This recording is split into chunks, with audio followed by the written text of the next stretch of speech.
5. இயேசு கப்பர்நகூமில் பிரவேசித்த போது 100க்கு அதிபதி ஒருவன், போதும். 100க்கு அதிபதினா என்ன தெரிஞ்சவங்க சொல்லுங்க.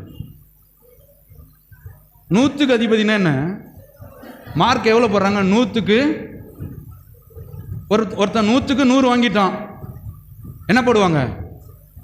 100க்கு 100 தான் போடுவாங்க. இவனுக்கு பேர் என்னது? அப்படின்னா என்ன? 99 கூட இல்லை, அரை கூட குறையிலையா, 99.25 கூட சொல்லல. 100க்கு அதிபதி அப்படின்னா என்ன? இவன் எல்லாவற்றிலும் வசதியா இருக்கிறான். அப்படின்னா என்ன? ஒன்று கூட குறையில்லை, எல்லாம் நல்லா இருக்குது இவனுடைய வாழ்க்கையில.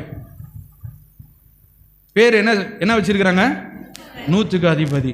அதான் சொல்றாரு, இயேசு கப்பர்நகூமில் பிரவேசித்த போது 100க்கு அதிபதி ஒருவன் அவரிடத்தில் வந்து. ஏன் வரணும்? கவனிங்க, இவனுக்கு எல்லாம் இருக்குது, ஏன் இயேசுகிட்ட வரணும்? ஏன் வரணும் சொல்லுங்க. ஆனா வரான். என்ன விஷயமா இருக்கும்? நம்ம பணக்காரா இருக்கிறங்க, எல்லாமே இருக்குது, ஏன் இயேசுவை தேடணும்? ஏன் கடவுளை தேடணும்? இங்கே எத்தனை பேர் நகை கடை வச்சிருக்காங்க, துணி கடை வச்சிருக்காங்க, எலக்ட்ரிஷியன் கடை வச்சிருக்காங்க, பெரிய பெரிய ஆட்கள் இருக்காங்க. ஏன் கடவுளை தேடணும் அவங்க? ஏன் அந்த கோயிலில் போய் சுற்றணும்? ஏன் ஐயருக்கு முன்னாடி அவன் தீபார்த்தனை கொடுத்தா அதில் இது பண்ணணும்? ஏன் பண்ணணும்?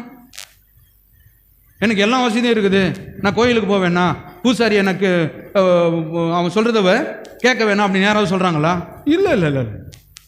புரிஞ்சுக்கணும். முதலாவது, வீடு நல்லா இருக்கலாம், நல்லா வசதியாக இருக்கலாம், பணம் வீட்டில் கொட்டி கூட கிடக்கலாம், ஆனால் இருந்தாலும் உள்ளத்தில் கடவுளை தேடுகிற என்கிற பசி ஒரு மனிதனுக்கு இருக்குதுன்னா உண்மையாகவே அவன் கடவுள் படைத்த மனிதனை தான் இருப்பான்.